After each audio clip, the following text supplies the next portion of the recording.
വഖഫ് വിഷയത്തിൽ മുസ്ലിം ലീഗ് അനുകൂലികളുടെ വിശദീകരണ യോഗം വിളിച്ച സമസ്ത സെപ്റ്റംബർ 11 ചേർന്ന യോഗം പി കെ കുഞ്ഞാലിക്കുട്ടി ഉദ്ഘാടനം ചെയ്യും. CPIM-ഉം CPM നിശ്ചയിച്ച വഖഫ് ബോർഡ് അംഗങ്ങളും സൃഷ്ടിച്ച അജണ്ടയ്ക്ക് മറുപടി നൽകുമെന്ന് വഖഫ് ബോർഡ് അംഗം നാസർ ഫൈസി കൂടത്തായി പറഞ്ഞു. ഉമർ ഫൈസി CPM-ന്റെ ചട്ടുകമായി മാറിയെന്നും നാസർ ഫൈസി പറഞ്ഞു. വഖഫ് ബോർഡിന്റെ ഉത്തരവാദിത്തപ്പെട്ടവർ CPM-ന്റെ വേദിയിൽ കയറിക്കൊണ്ട് പറയുന്നത് UDF RSS-നെ നിയമിക്കാൻ വേണ്ടി ശ്രമിക്കുന്നു എന്നാണ്.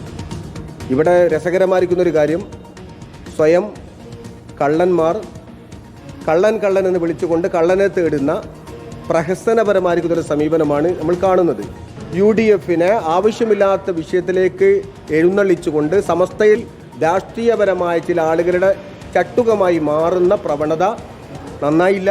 അത് ഉത്തരവാദിത്തപ്പെട്ട ബഹുമാന്യനായ ഒരു പണ്ഡിതന്റെ ഭാഗത്തു നിന്ന് കൊണ്ടുണ്ടായത് സമസ്തക്ക് ഡാമേജ് ഉണ്ടാക്കി. സെപ്റ്റംബർ 11 വൈകുന്നേരം 6 മണിക്ക് മലപ്പുറത്ത് വിപുലമായ വഖഫ് ബോർഡ് വിശദീകരണ സമ്മേളനം നടക്കുകയാണ്. ആ സമ്മേളനം ഉദ്ഘാടനം ചെയ്യുന്നത് കേരളത്തിന്റെ വ്യവസായ വകുപ്പ് മന്ത്രി ബഹുമാനീയനായ PK കുഞ്ഞാലിക്കുട്ടി സാഹിബാണ്.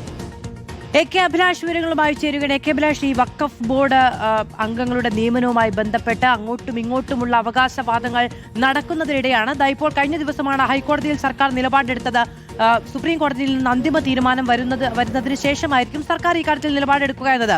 പക്ഷേ സമസ്തയിൽ ഒരു വിഭാഗം ഇതുമായി ബന്ധപ്പെട്ട വിശദീകരണ യോഗവുമായി പോവുകയാണ്. അതിൽ ലീഗിന്റെ അനുകൂലമായ നിലപാടും അല്ലെങ്കിൽ പിന്തുണയും ഉണ്ട് എന്നാണ് മനസ്സിലാക്കാൻ കഴിയുന്നത് PK കുഞ്ഞാലിക്കുട്ടിയുടെ സാന്നിധ്യത്തിലൂടെ. മാധു, സമസ്തയുടെ നേതൃത്വത്തിലല്ല ഇത്തരത്തിലുള്ള വിശദീകരണ യോഗം ചേരുന്നത്. മുസ്ലിം ലീഗ് അനുകൂലികളായ സുന്നി നേതാക്കളുടെ നേതൃത്വത്തിലാണ് യോഗം ചേരുന്നത്. അത് ഏതെങ്കിലും സംഘടനയുടെ പേരിലല്ല എന്നുള്ള കാര്യം കൂടി നാസർ ഫൈസി കൂടത്തായി വ്യക്തമാക്കുകയും ചെയ്തിട്ടുണ്ട്. ഏതായാലും കഴിഞ്ഞ ദിവസം CPM-ന്റെ നേതൃത്വത്തിൽ മലപ്പുറത്ത് ഒരു യോഗം ചേരുകയും ആ യോഗത്തിൽ ഉമർ ഫൈസി മുഖമടക്കമുള്ള നേതാക്കൾ പങ്കെടുക്കുകയും ഇപ്പോൾ സർക്കാർ ഏറ്റെടുത്തിരിക്കുന്ന നിലപാടുകളെ നിശ്ചിതമായി വിമർശിക്കുകയും മുസ്ലിം ലീഗ് നേതാക്കളെ അടക്കം അത്തരത്തിൽ വിമർശിക്കുകയും ചെയ്യുന്ന സാഹചര്യം ഉണ്ടായിരുന്നു. ഇതിന് മറുപടി എന്നുള്ള നിലയിലാണ് ഇപ്പോൾ ഒരു വിശദീകരണ യോഗം നടത്താനുള്ള തീരുമാനമുണ്ടായിരിക്കുന്നത്.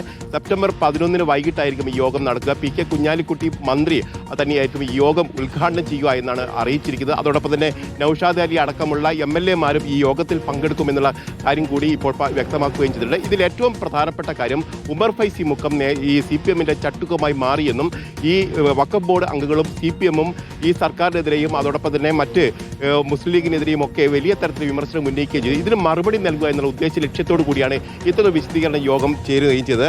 അതോടൊപ്പം തന്നെ അമുസ്ലിമുകളെ നിയമിക്കാൻ കഴിഞ്ഞ സർക്കാർ ചതിക്കുഴി നിർമ്മിച്ചു നൽകി എന്നുള്ള ആരോപണങ്ങൾ കൂടി ഇപ്പോൾ ഈ കാര്യത്തിൽ നാസർ ഫൈസി കൂടത്തായുടെ ഭാഗത്ത് വരികയും ചെയ്തിട്ടുണ്ട്. ഏതായാലും ഈ വിശദീകരണ യോഗവുമായി ബന്ധപ്പെട്ട് കൂടുതൽ വിശദാംശങ്ങൾ പുറത്തു വരാനിരിക്കുന്നതേ ഉള്ളൂ. ആരൊക്കെയായിരിക്കും കൂടുതൽ ആളുകൾ പങ്കെടുക്കുക എന്നുള്ള കാര്യത്തിലൊക്കെ അടുത്ത ദിവസം മാത്രമേ തീരുമാനമുണ്ടാവൂ എന്ന കാര്യം നാസർ ഫൈസി തന്നെ വ്യക്തമാക്കുകയും ചെയ്തിട്ടുണ്ട്. ഏതായാലും CPM-നും അതോടൊപ്പം തന്നെ ഈ ഷജറ എന്ന് പറയുന്ന സമസ്തയിലെ ഒരു വിഭാഗത്തിനുമെതിരായി തന്നെയായിരിക്കും ഈ വിശദീകരണ യോഗത്തിന്റെ മുന നീളുകയും ചെയ്യുക.